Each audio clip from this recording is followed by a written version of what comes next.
two main things: prohibits the manufacture, sale, and transfer of magazines over 10 rounds. And although magazines owned at the time of the passage of the measure may be retained and used in limited locations for limited purposes. The purpose of today's meeting, the Oregon Criminal Justice Commission received a written request from a member of the Legislative Assembly from each major political party requesting a racial and ethnic impact statement pursuant to ORS 137.685 for Initiative Petition 17 that is related to crime and likely to have an effect on the criminal justice system. The CJC is responsible for preparing the impartial, simple, and understandable statement explaining the racial and ethnic impact. The draft statement prepared by the CJC has been posted to our website. The purpose of today's public hearing is to provide public comment on the racial and ethnic impact statement. That draft statement is filed with the Secretary of State, who holds a public hearing to receive testimony. The CJC has to consider the public comment and may file a revised statement after today's public hearing. We do have, as I mentioned earlier, we do have the opportunity for you all to send in more written comments. I believe we received over 250 written statements from people across Oregon. If you want to submit more, you can email our elections division at elections.sos@sos.oregon.gov through 5 p.m. today. So what are racial and ethnic impact statements? These are statements by law, and I do apologize, kids are home today, so if you hear children in the background, just juggling summer camps being closed and today's public hearing. So this is to go back to the racial and ethnic impact statements. These statements by law describe the racial and ethnic impact to the criminal offender population that include individuals convicted of specific crimes listed in IP 17. There are several components of IP 17 that are not related to the criminal justice system specifically, and this statement does not include the racial and ethnic impact of those components. The CJC prepares the analysis of how the measure or legislation would affect different racial and ethnic groups. The statement will include methodology as well as assumptions considered. The CJC will consider suggestions and any other information submitted and then file a revised statement to us. Again, we're accepting written testimony until the end of the day. You can submit it to elections.sos@sos.oregon.gov. Please indicate that your comments are in reference to the racial and ethnic impact statement for Initiative Petition 17.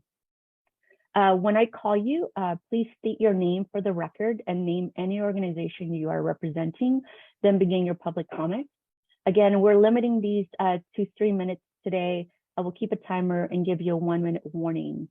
Again, if you want to provide testimony, at the bottom of your screen, there's a smiley face call reaction, click reaction, and the raise hand option should appear. And if you're using phone, you tap the screen to bring up the menu, bottom right, tap more, that should bring the 3 dots above it, and it will bring the raise your hand option. Again, please keep this on until you are called. After you are called, we will raise your hand down. Please do not raise it twice so we can give everybody who has joined us today the opportunity to provide comments. So with that, I will start with Damien Bunting.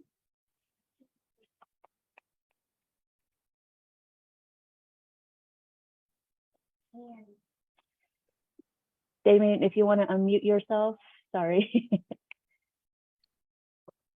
And can you hear me? Yep, we can hear you. And I don't see a lot of people's hands up, so we'll start off with about 5 minutes or so, and then if more people jump on, we can go ahead and bring that back down. So I'll let you know. Absolutely. Are we ready? Go ahead. My name is Damien Bunting. I am a armed security guard here in Portland, Oregon. Also have just recently started an organization, Gun Rights Matter Oregon. I want to thank you guys for allowing me the opportunity to come on and speak to you. I come here with respect, and my only effort is to provide dialogue and a counterpoint to what's currently being proposed with IP 17. I am not an extremely educated person, so please forgive me. Sometimes I stutter. I'll do my best to get through this without doing that. My biggest concern, being 44 years old, my father grew up in Arkansas. He grew up under Jim Crow. He went to one of the last segregated schools in Arkansas. The racial inequality, the racial inequity as related to firearms is something that I've recently come to understand. I served 6 years in the military. I've worked in various avenues of law enforcement. I was a state constable in Pennsylvania. I've worked as a corrections officer and again, working in private security now. But growing up as a kid, I never had any introduction to firearms. And it wasn't until I got a little bit older that I understood the dichotomy between the Black community and firearms, the understanding of the racial dynamics between Blacks legally not being able to own firearms clearly during slavery, during Reconstruction, during Jim Crow.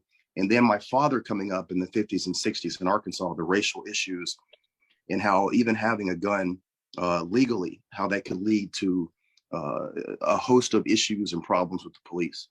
So I never was introduced to firearms until it became a necessity for me working in security. And as I've done this, I've gotten to kind of see the difference between how the white community, white society views firearms, how they introduce, and this is a general statement, how they introduce their children to firearms at a young age, how understanding of the Second Amendment is so integral to a lot of families' understanding of this country, the protection of this country, the protection of the family. It's a 180 degrees difference. And again, this is a general statement because this is not every white family or Black family, but to a large degree, this is the difference in the relation to firearms. Most Black children, their first introduction to a firearm is from a teenager or a friend or some young person. And it's done in a situation that's generally not safe.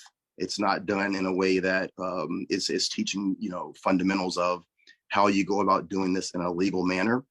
And I'm going to land the plane here. My reason for all of this is that I have learned over the past 2 years, obtaining my safety certification, my arms certification, getting a concealed handgun license here in Portland, Oregon, getting a concealed handgun license in Utah. I've spent over $10,000 over the past 2 years for firearms training and safety. I am the quintessential picture of what someone on the political left or someone who considers themselves an anti-gun activist, I am the quintessential picture of what they want, what they say that they want out of gun owners. I moved into a house in February.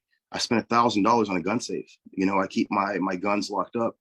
I have worked hard to train other security guards and lead other security guards into a position of understanding firearms and being better aware of firearms and laws concerning firearms. However, my biggest issue is this. I have worked my entire life. I've only made on a good year $45,000, $50,000. Over the past year, I made $150,000 working. You have 1 minute left. Of course, and this work comes from armed security. I'm not doing anything special other than protecting people. I've worked 70 to 90 hours a week in armed security. I worked for a company that over the past 3 years has experienced 3 mass shootings. And these arbitrary laws that people are pushing, these arbitrary changes that will make it more difficult, capping my magazine capacity, capping my ability to protect myself or the people within the businesses that I work for, that to me is the complete opposite of inequity, the complete opposite of equality. And for me to be in a position where I could potentially lose my job based on the arbitrary changes that are coming from this initiative, to me is not helping to push equality or push equity. And that is my statement.